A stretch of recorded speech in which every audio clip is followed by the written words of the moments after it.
What's up, guys? It is me, Sai, your host, and welcome back to episode 2. This is going to be episode 2. Welcome back to our bi monthly podcast, The Deep Penetrating Sauce. Deep Penetrating Thoughts by VTubers Roose, where we go balls deep inside thoughts and then come to some realization where we either cry in the corner due to existential dread or cry in satisfaction with the conclusions we make, or somewhere in between, confused, wondering what the hell that just happened.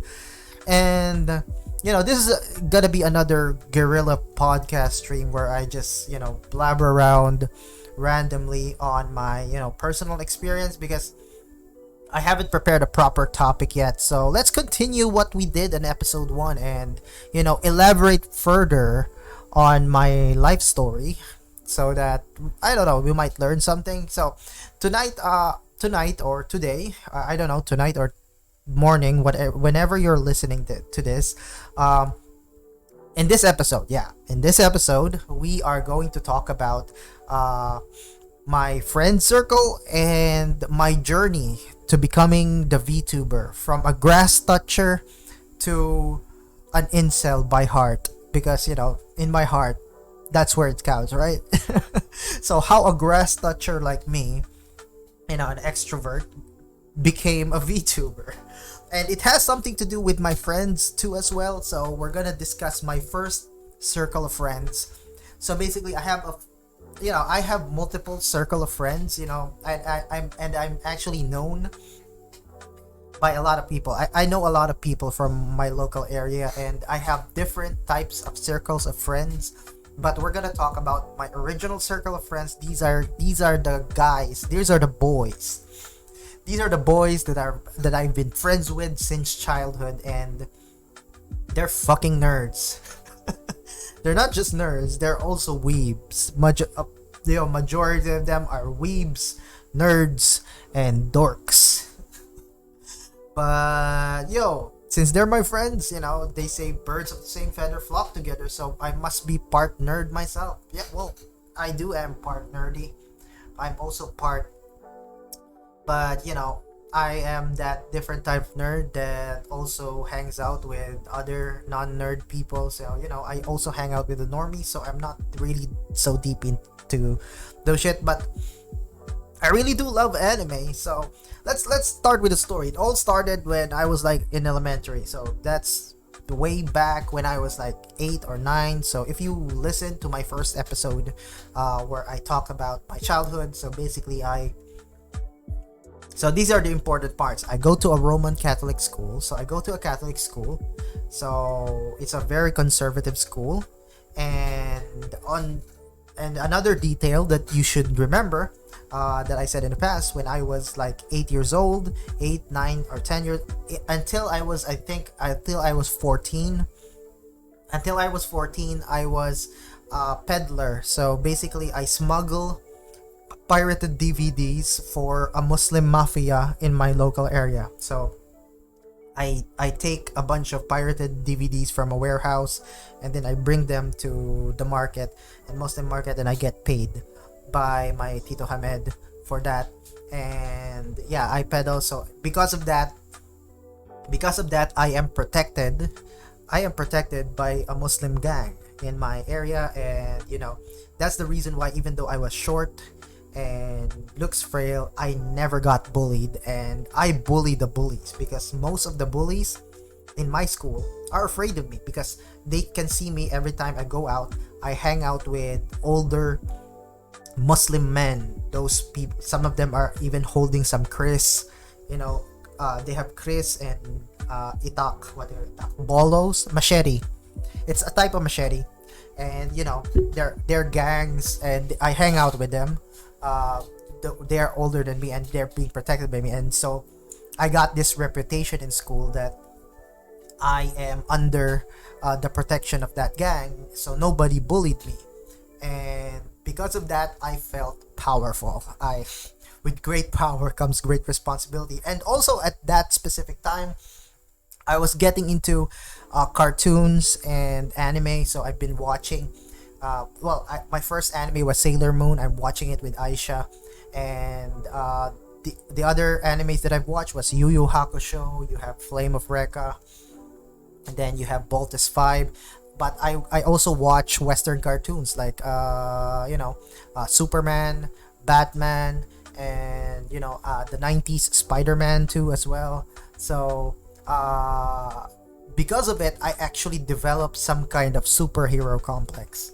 And I've been watching a lot of those types of shows, and the young brain inside of me thought like, since because bullying exists everywhere, and our school is not an exception. We have a lot of bullies there, and there are it was around I don't know how old was I was at least 9 or 10.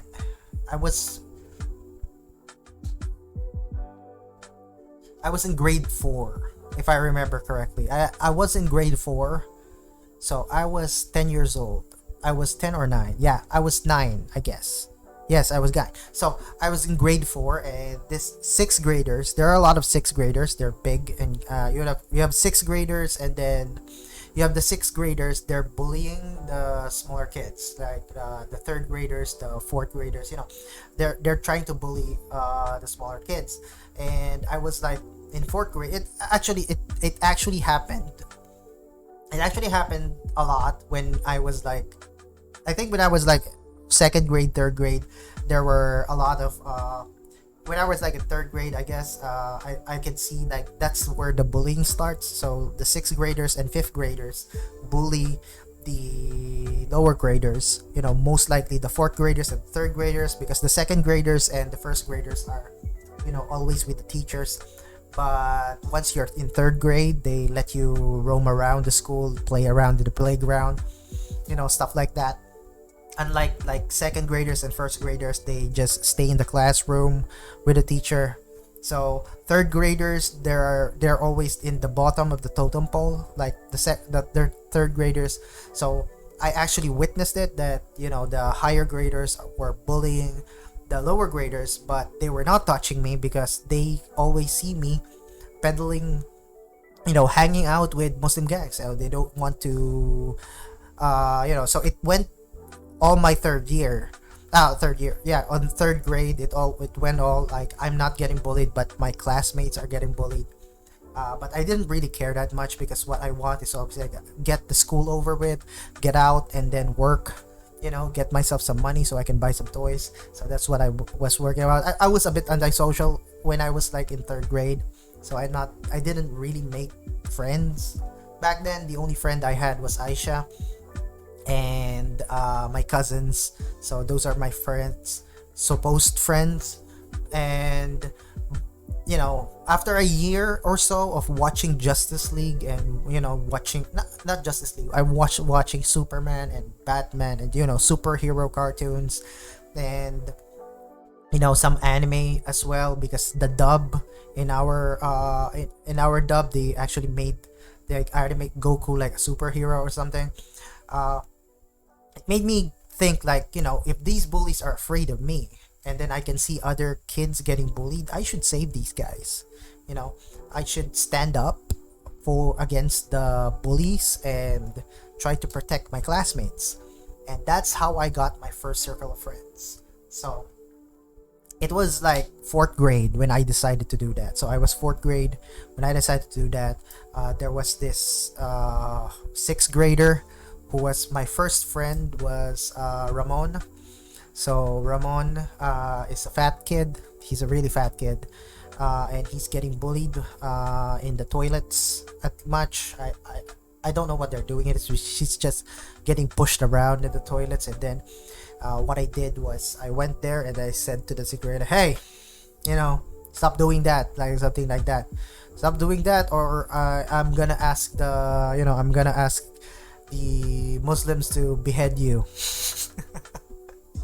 Because we have that reputation of like, there's an Islamic rebellion happening in the Philippines for like 300 years now. So and Muslims have that reputation that if they can't capture a soldier, they would behead them. And Muslim gangs are, do that too as well.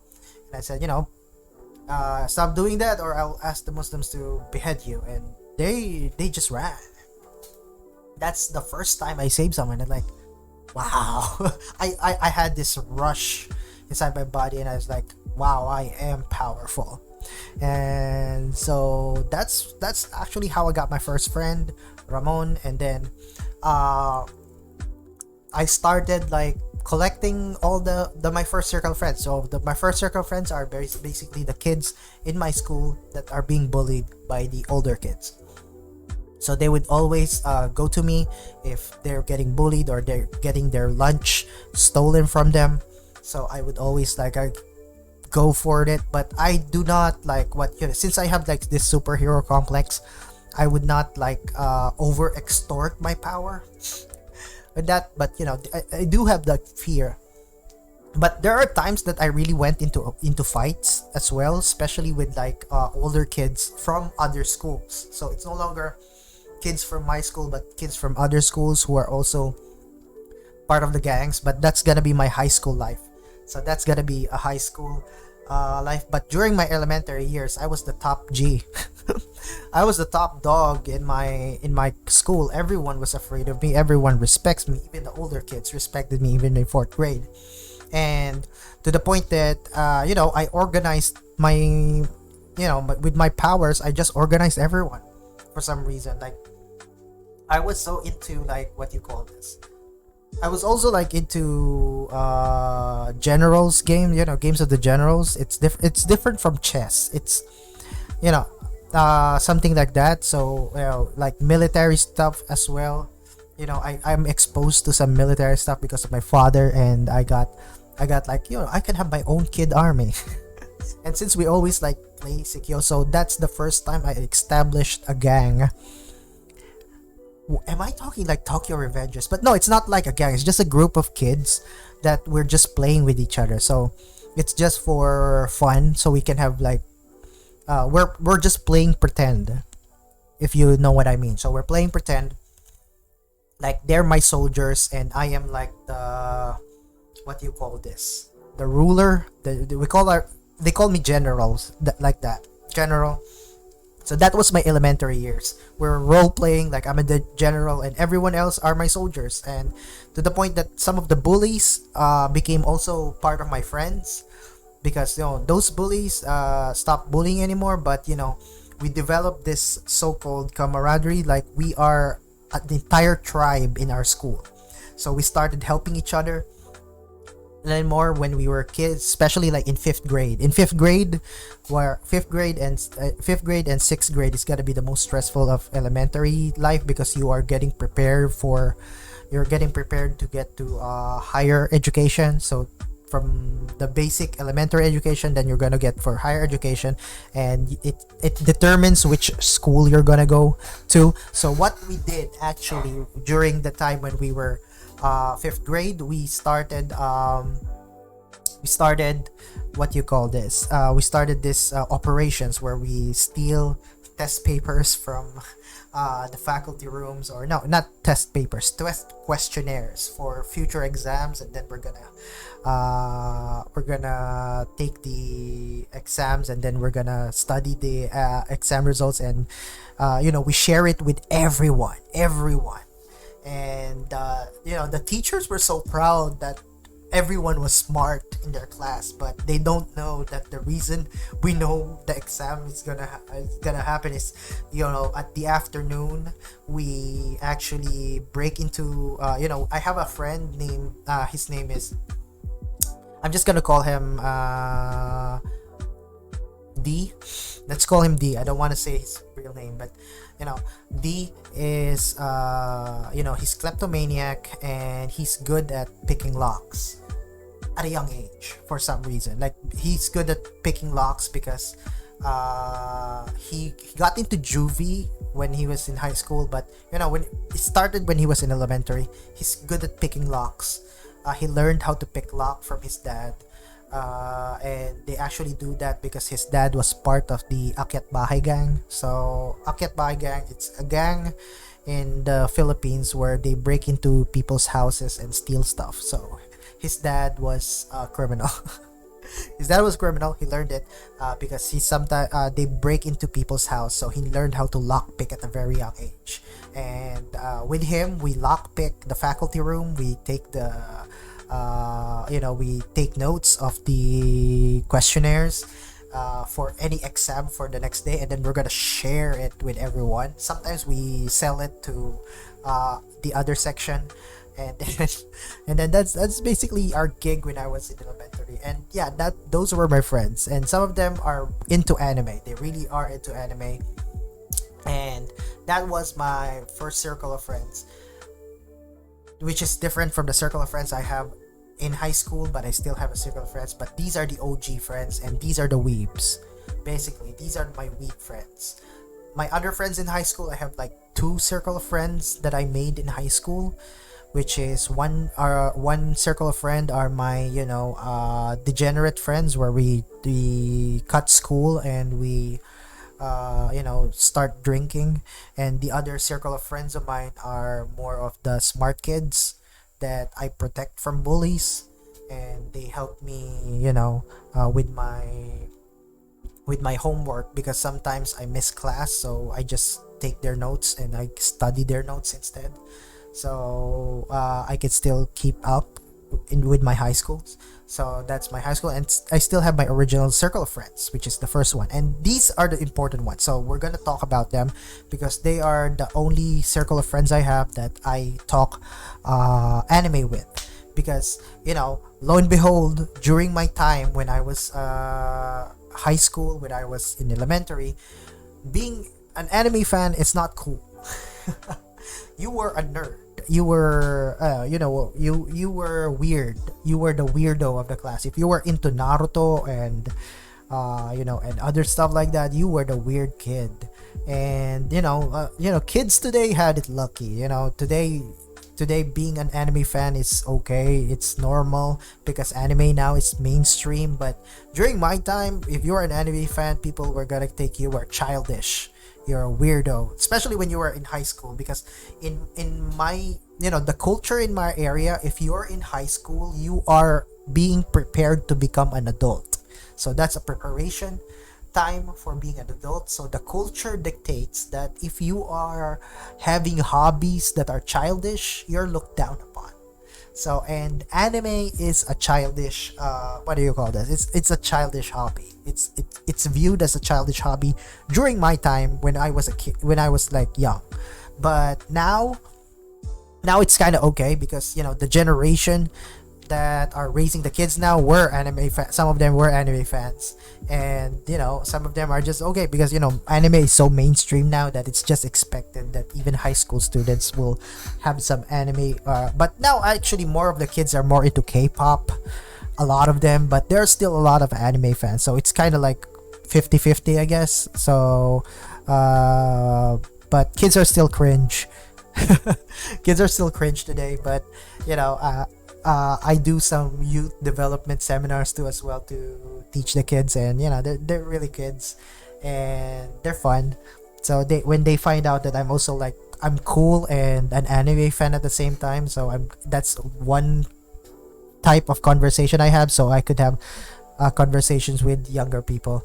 But yeah, so these circle of friends are having the time of my life, gave me the time of my life when it comes to anime, until college, until now. And so let's start with that. So with that context, I have this friend, so let's call about Ramon. Ramon, the first kid that I actually saved from bullying. He's the closest friend I had, and he's the one that always recommends anime to me. And he's a really big anime fan. He's what do you call this? He's a total weeb. He's a really total weeb. Like, he all weebs out. He like the latest anime he knows. He has an anime page which he gave to me. So he gave that anime page to me because he got married in 2019. So this is the okay. Let's have this conversation. That's gonna be a conversation for another day. It's gonna be a long story, but so basically I'll give you the short story, and then I'll go into detail in some future episode maybe. But the detail here is I got Ramon laid I became a wingman. So basically, my dude is a total incel, man. He was we're the same age, so it was around my hedonistic phase. So my hedonistic phase around 2015. I think, yeah, 2014, 2015. It was around 2014, 2015. We are my hedonistic phase. I was sleeping around, you know, doing shit. I was going to different bars, you know, getting myself drunk. It's a miracle I never got any sexual disease. Maybe because, you know, I live in a provincial area where, you know, it's pretty rare. And every person is clean, I guess.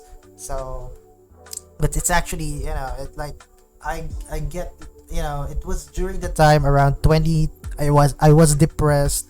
It was the time between 2013, you know, last quarter of 2013 to 2017 was my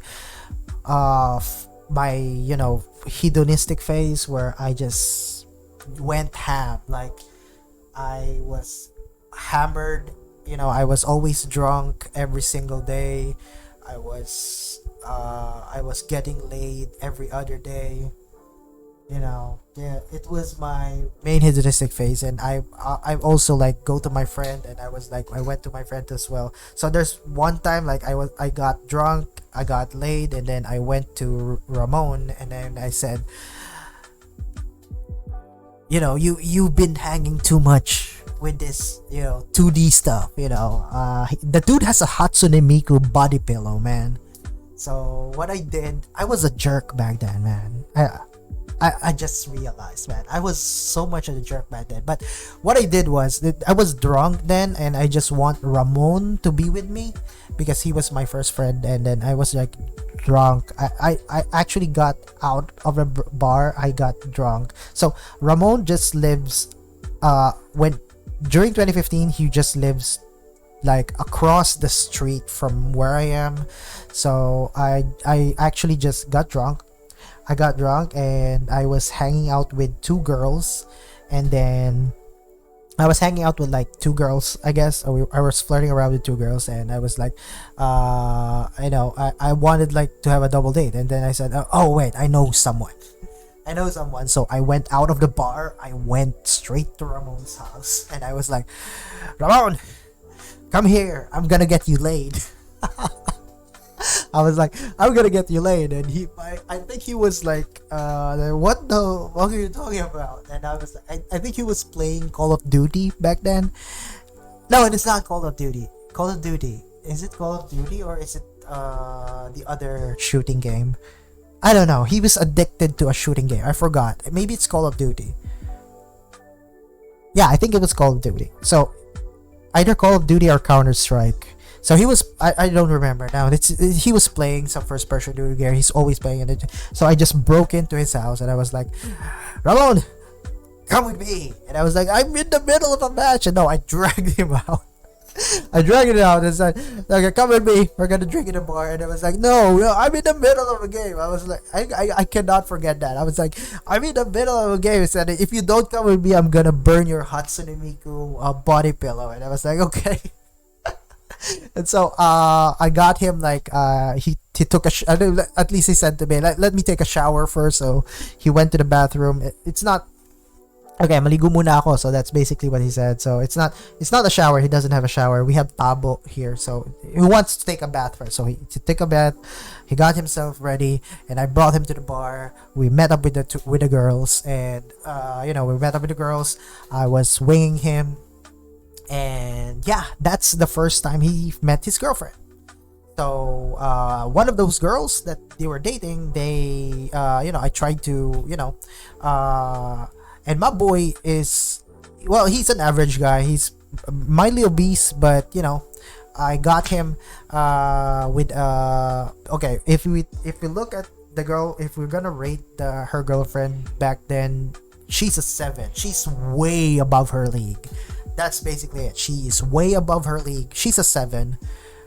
She's a 7, but she's way above her league because our boy here, Ramon, is weeb that also plays games, and he's obese. He's really obese. He's fat. He's not American obese, but he's fat. He's fat for Filipino standards, so he's really fat, and he's like, I don't know, he's like double XL. So that's smaller than American obese, but that's obese. So double XL. He actually has a double XL T-shirt.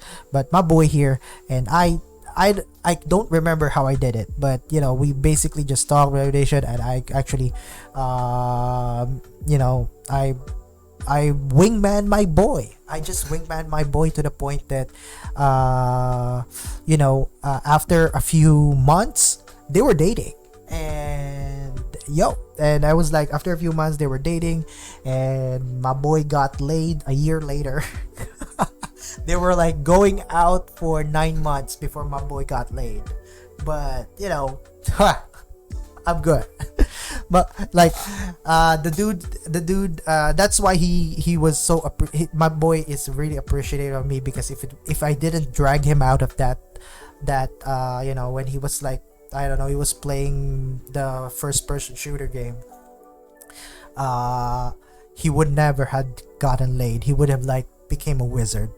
He became a wizard. He would have become a wizard. And yeah, so that's my boy Ramon. So my boy Ramon, he didn't stop as being an anime fan. He got into like I think like when Kisuna Ai went out in 2016, he actually introduced me to Kisuna Ai. That's my first experience for virtual YouTubers. You got Kisuna Ai when Kisuna Ai was interviewing the Anime Man. That's the first video I watched of a VTuber, because my boy Ramon here was updated with Kisuna Ai. He knew Kisuna Ai because I think the Anime Man, because he's the one who's suggesting anime to me, but he also like, if you want more anime taste, watch the Anime Man on YouTube. So I'm watching the Anime Man on YouTube too as well. And I think Misty Connexia, I forgot, the dude that makes top 10s on YouTube too as well. He's the one who recommended it. Ramon recommended it to me, and he was the one who also introduced me to the VTuber world with Kisuna Ai. I didn't care that much at all, but that's basically it. I didn't really care that much. What I wanted was just weekly animes and stuff like that. Like every season, I would ask Ramon, "Hey, what's good anime coming out this season? Can you give me the new anime?" Even until today, most of the animes that I'm watching right now, these are recommendations from my friend Ramon. So I get to watch anime, and my boy around 2018, when he said like he found a new VTuber, and it's around like I think December 2018 when he said like there's this VTuber he calls Tokinosora. So yeah, Hololive. That's my first exposure to Hololive. Was my friend was simping for Sora. So basically he's Sora Tomo, I guess. That's the fan, right? So my boy here is a fan of Tokinosora around 2018 when he first said it to me. That was around Christmas. Yeah, it was around Christmas time when he said that he found a new VTuber because at first what happened to Kisuna Ai, and he said no, he's following a different VTuber now. Then who's this new VTuber? And he said he was a fan of Tokinosora, and this Tokinosora, and then my boy is good at Japanese too. He can actually speak Japanese. That's why he introduced me like this new VTuber corporation, and stuff like that. She's part of this corporation. I was like, I didn't mind it that much when around like I think it was February or March. So February or March, I forgot. Around early 2019. So it was around 2019. Maybe because the YouTube algorithm detected me, because my boy here is sending me Sora videos, videos of Tokinosora. So he was sending me Tokinosora. Look at how cute Tokinosora is, how wholesome she is. So that's my boy. He's saying that to me, like how wholesome Tokinosora is. So I think I was being exposed to like to Hololive back then. So that's how I was being exposed, and I think the algorithm picked it up because I'm watching some Tokunosaur videos. They suggested, the YouTube suggested to me a music video. Because I didn't really understand Japanese that much, so I just ignored the videos sometimes. But I actually listen to J-pop music and Japanese music, so I think because I open YouTube to listen to anime songs and J-pop and J-rock, so I listen to J-pop and J-rock, and then since my friend is bombarding me with Hololive videos of Tokinosora, YouTube suggested to me Comet by Hochimashi Suisei, and I fell in love. Yeah, so basically I'm a Hoshiomi, so I'll be honest, I am a stargazer, my boy. So YouTube suggested Comet to me. Comet. It was around 2019. It was around February or March. I forgot when. But it was 2019. I was suggested a music video, Comet, and I liked the song. I really liked the song. I liked the voice, and I was like, yo, this girl has talent. I didn't understand her. So even now, I actually barely watch her streams, but whenever she uploads a music cover, or she sends out an album, I basically listen to that album. And so that's my first exposure to Hoshimashi Suisei. And even though I'm broke, I watch all her music videos until now. And that's my Oshi. So hey, look, I'm one of you guys. I'm a nerd too, right? Hello, my fellow weebs. So yeah, I have my Oshi, and I was like, I really like her because I'm really into music. So I really am into music too as well. I like lo-fi, I like J-pop. I like every single genre out there except bossa nova, because I don't like bossa nova. Sorry, bossa nova fans, but I liked every single genre except bossa nova. Then that's just a personal preference. Music is subjective. Okay, please don't hate me for that. It's just not my thing. Unless you can give me a really cool bossa nova song, and if I like it, then maybe. But yeah.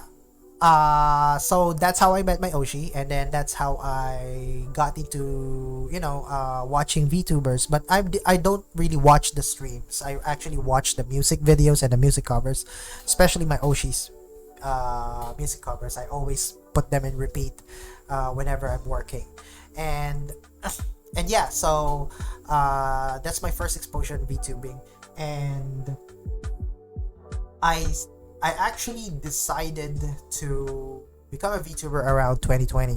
So this is what happened. So around 2019, my boy Ramon was getting married. He was about to get married. It was around I think it was around November when he said he's gonna get married. He's going to get married, and no, he told, we already knew he was going to get married around December.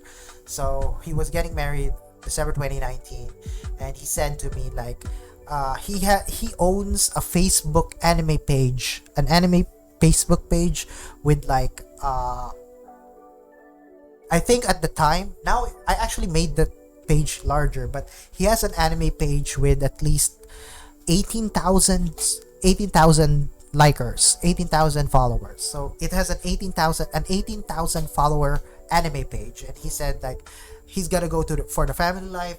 He doesn't want to delete the page, and he said, do you want the page? And I was like, how am I gonna, and then I was like, you want to give me the anime page, the anime meme page that he worked hard on for years, man, years.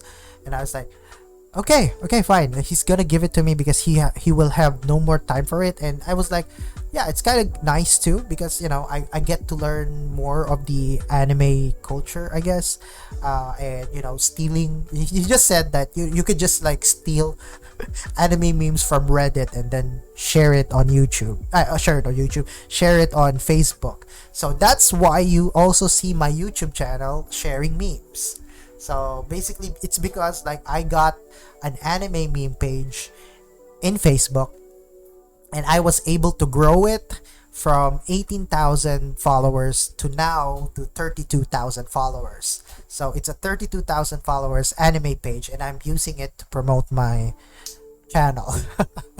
But yeah, that's when I got the anime page. So when I got my anime page, and I do have like a laptop back then because I'm also working as a virtual assistant. So I have a laptop. So sometimes just to, get away from boredom, I actually start sharing anime memes on that page, and that's how I got into like being an online influencer.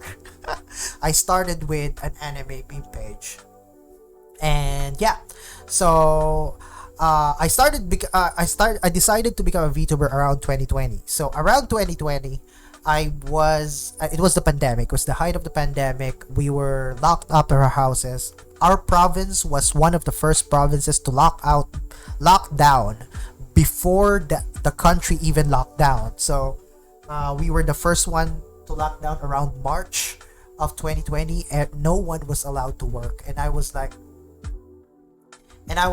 yo, the only one that are allowed to go out were delivery guys and, delivery people and, frontline workers, like delivery people, nurses, stuff like that. Everyone else are stuck in their houses. And I was like, I can't even go to work. And like, also, it didn't help that I got fever during that time. So I was suspected to have COVID, but I never got COVID. And so I was like, bored to death. Just imagine, I am a fucking extrovert.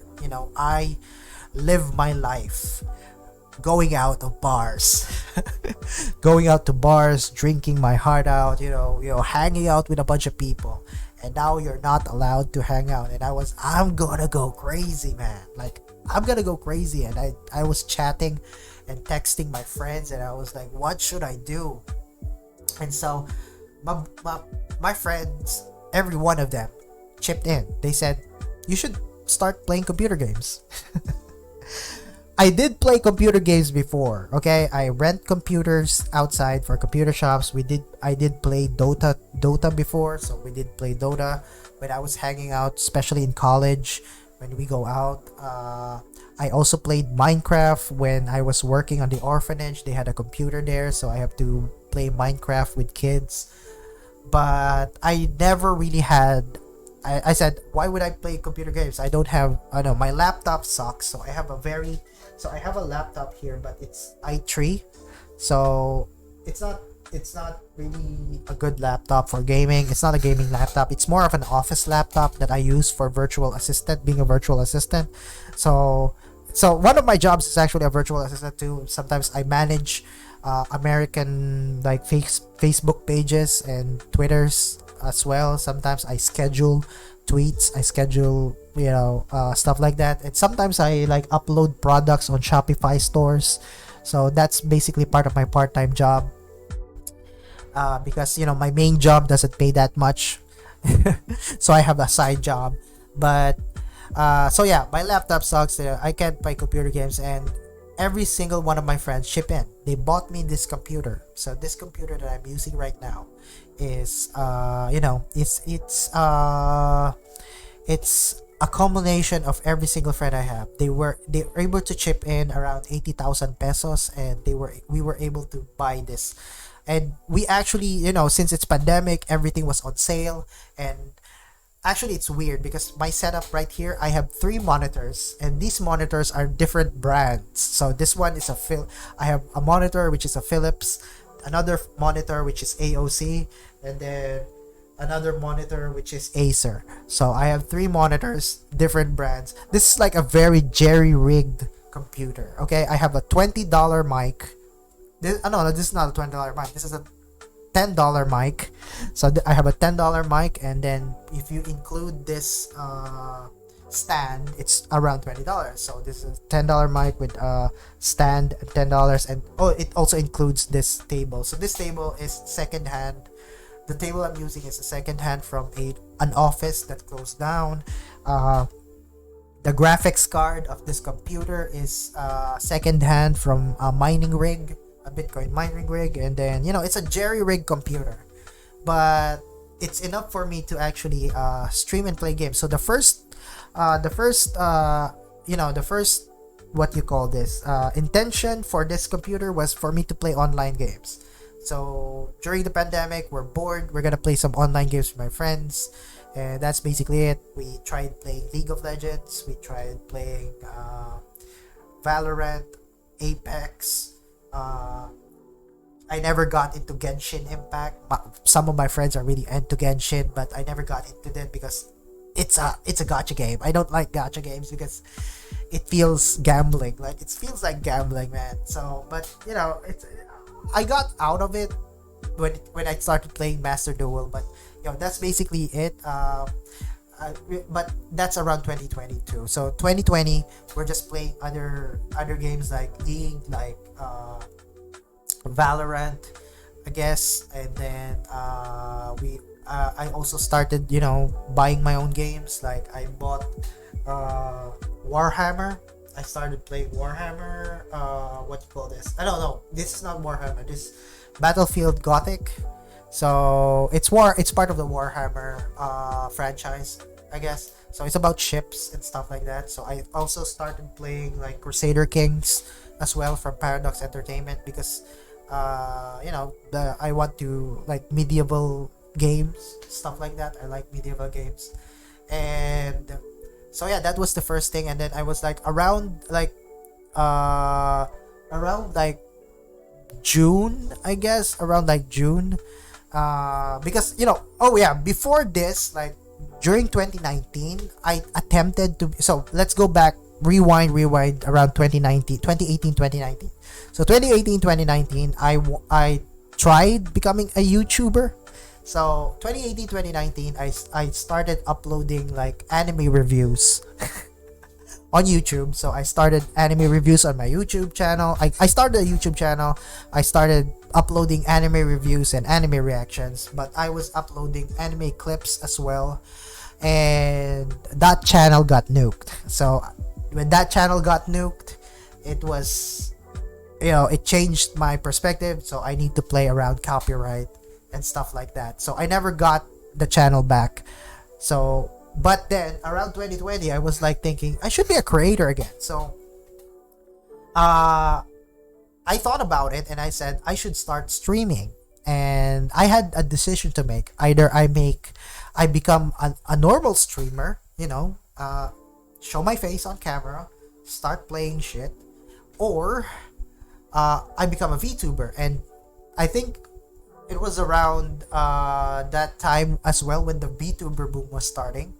Hololive was getting big. My boy Ramon is getting happy because he was saying that he's the fan of the OG. He found Hololive before everyone else. He found Hololive before everyone else, and my boy is so proud of himself. And Hololive was exploding in 2020, and I don't know.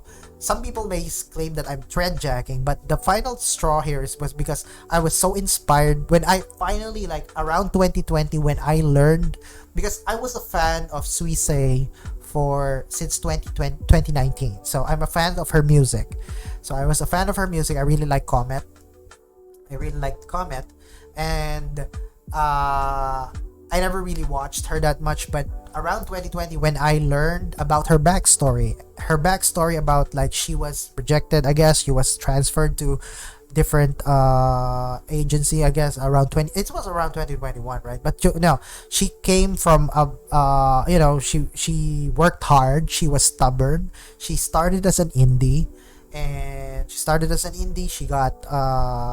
got accepted, she got rejected and then accepted into Hololive, I guess.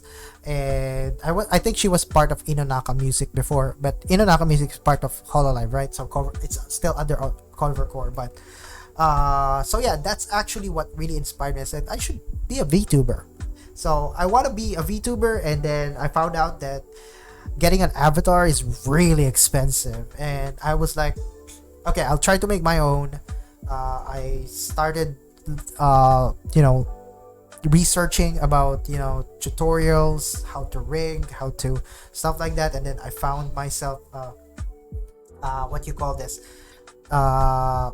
I found myself the 3D software I'm using right now, 3D, and VTuber Studio and VTube Studio, and then I got like, okay, I know now to make an avatar. And the reason I became I have an avatar like this.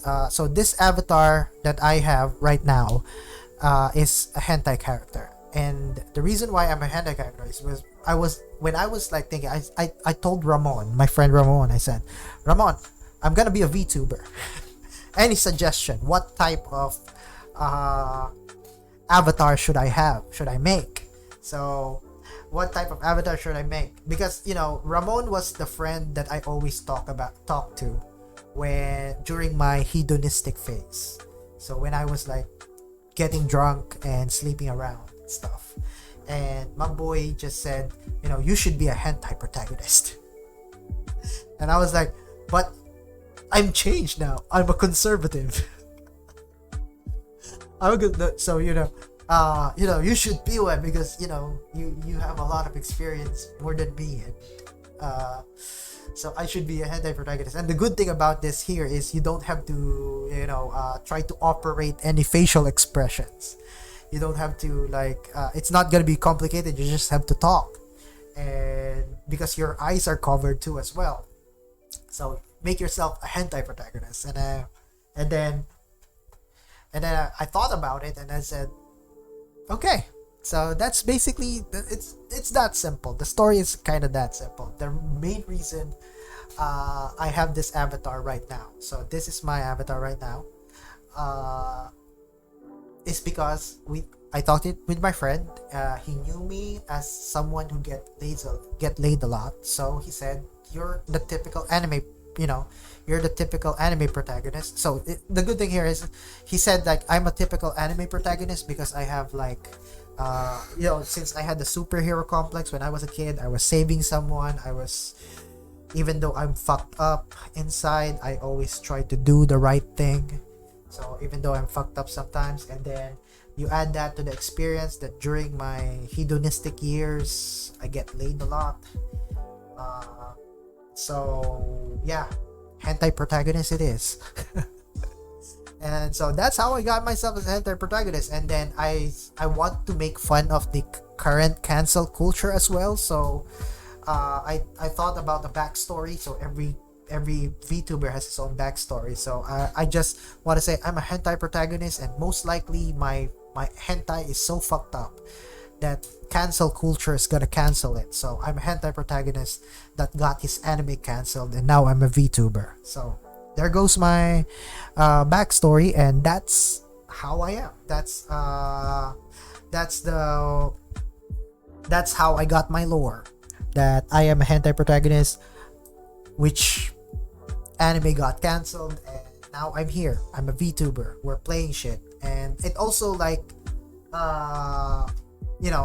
it gets to the fact that I'm also kind of conservative, even though I'm a pervert sometimes, and I do share source codes.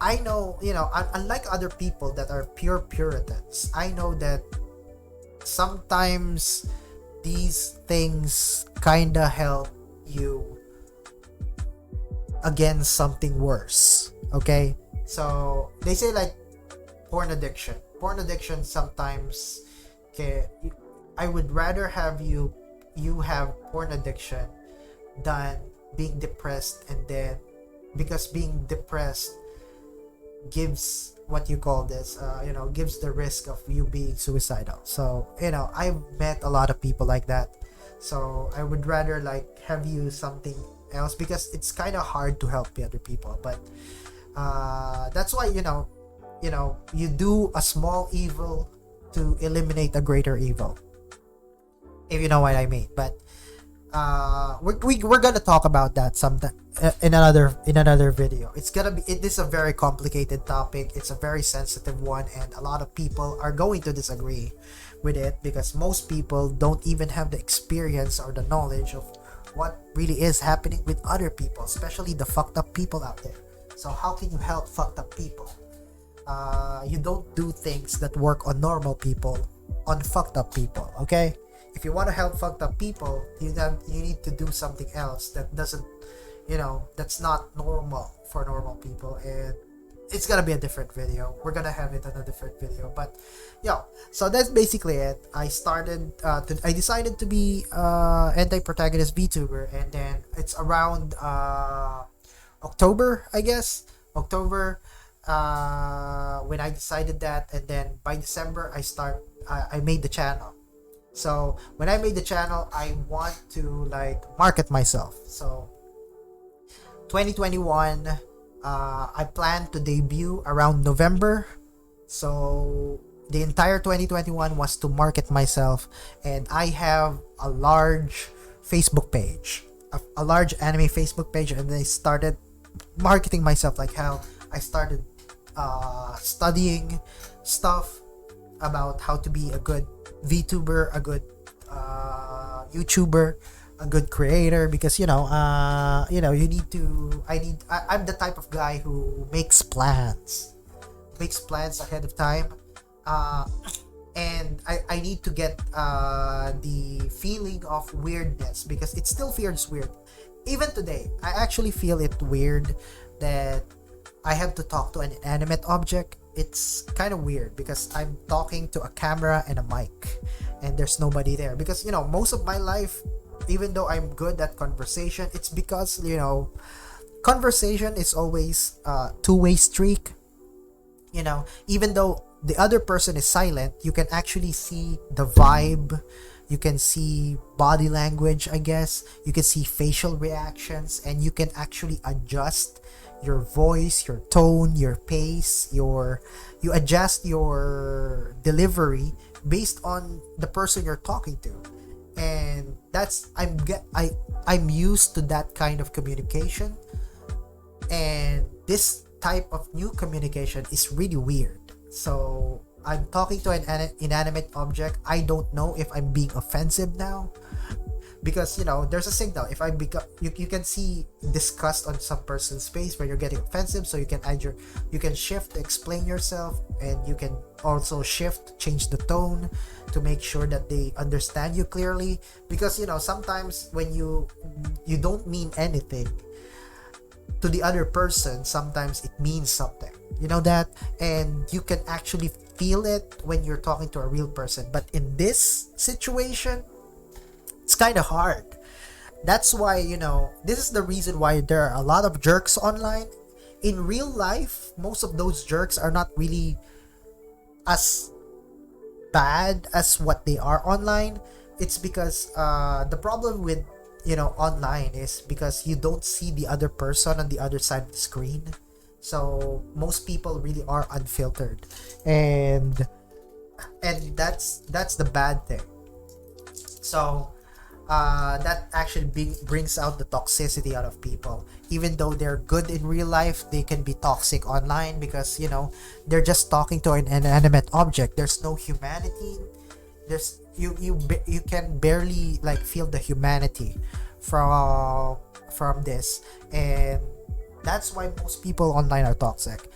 And it's kind of weird for me too as well. It's really weird, but I've been doing this for like 2 years now, a year now, I guess. It started 2021 November, so it's 1 year, more than a year now.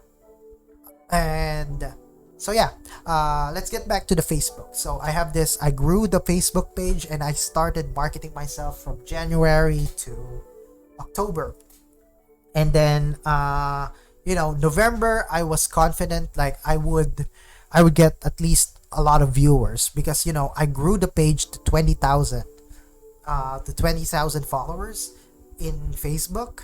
And I'm gonna have a big debut. So I was hyped, I was pumped, to the point that when I was planning my debut, I told my friends that you don't need to watch me, because I'm gonna be embarrassed. I don't want to be in front of people. Like, I will be embarrassed when people that know me watched me.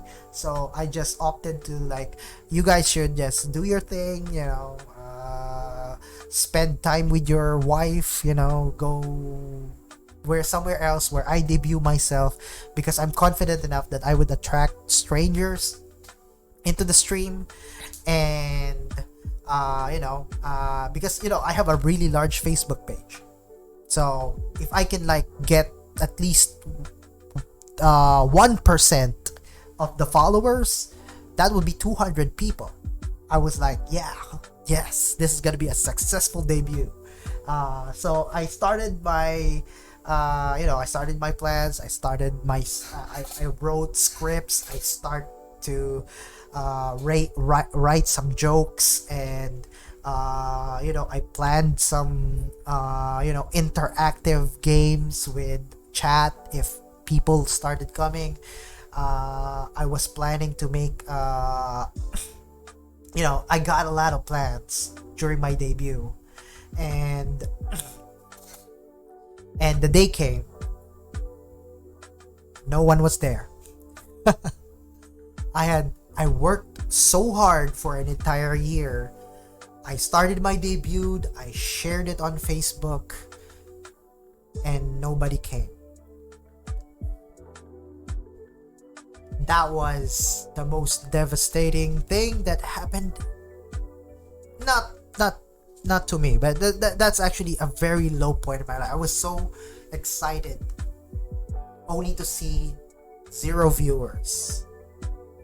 And I started the stream, so I waited for at least 10 minutes, and nobody was coming. Was coming. I started sharing more on Facebook. I started doing it on stories, and nobody bothered to click.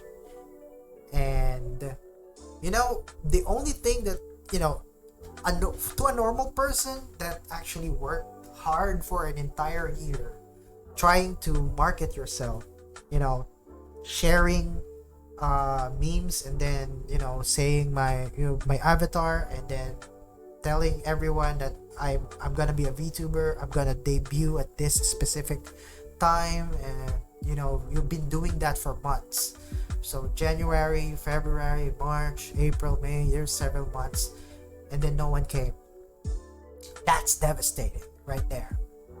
But for most people would have given up.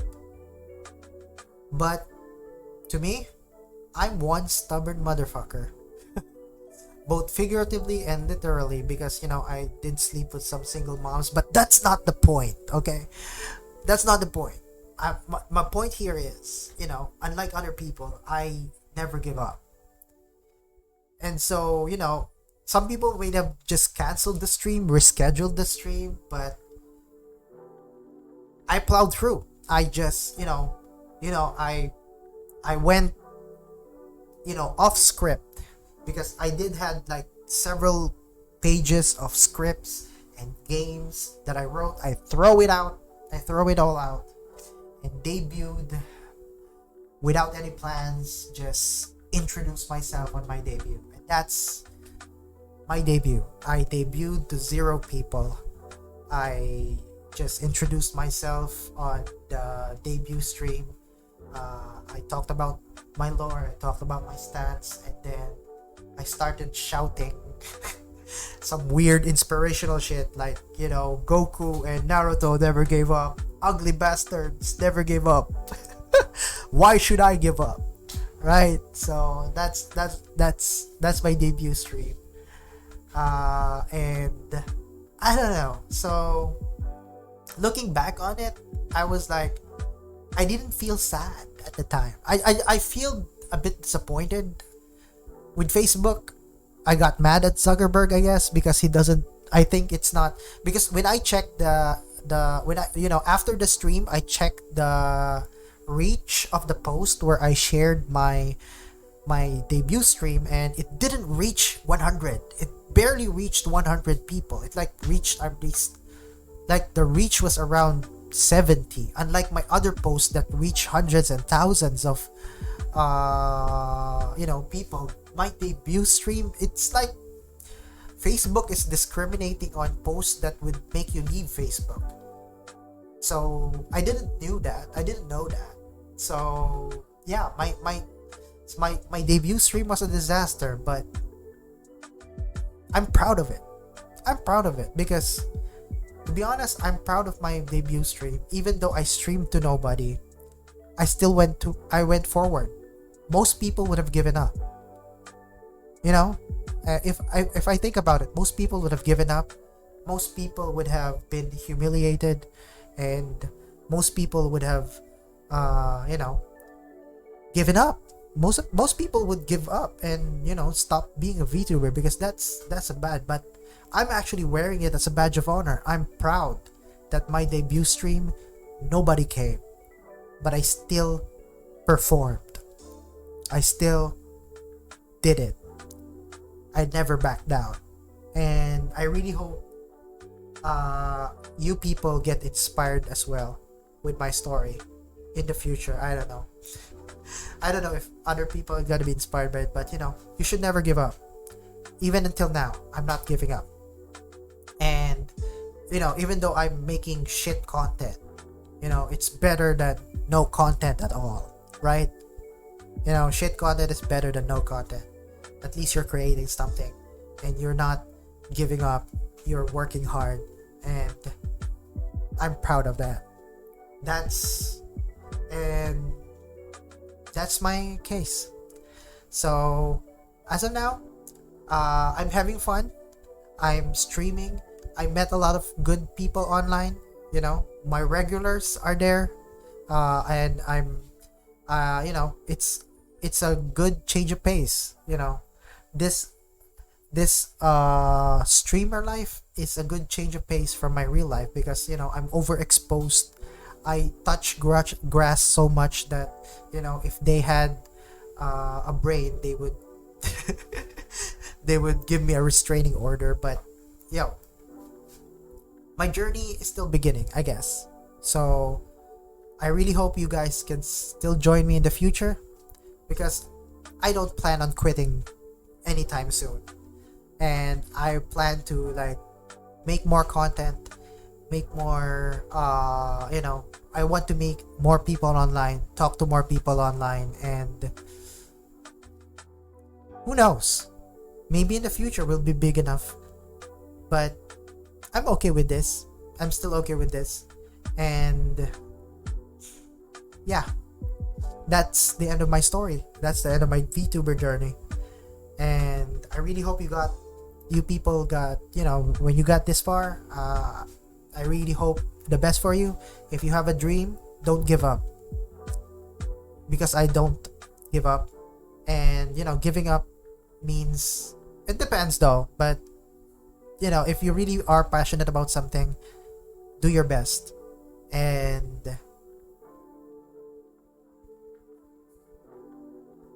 I have no more other advice. But yeah, this journey is a really great chapter of my life, man. You know what?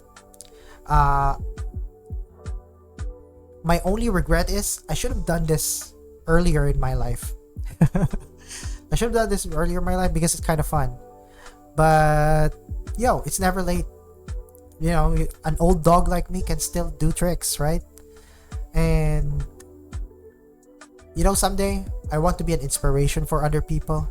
I want to be an inspiration, but I'm still also okay to meet other people online. So I'm a flexible person. I don't really have much of a goal right now, but the current goal right now is maybe get 10,000 subs. So yeah, I guess that's it for this episode. So because maybe in the future we'll get more experience, and I'm gonna make a new a new episode about it. But that's my VTuber journey so far. I really hope you like it, and I really hope you like that story, because the story is still continuing. It's not gonna end soon, and I really hope that you, my dear listener, that you will be part of that story. Just like and subscribe, leave a comment, and thank you for listening. See you in the next episode.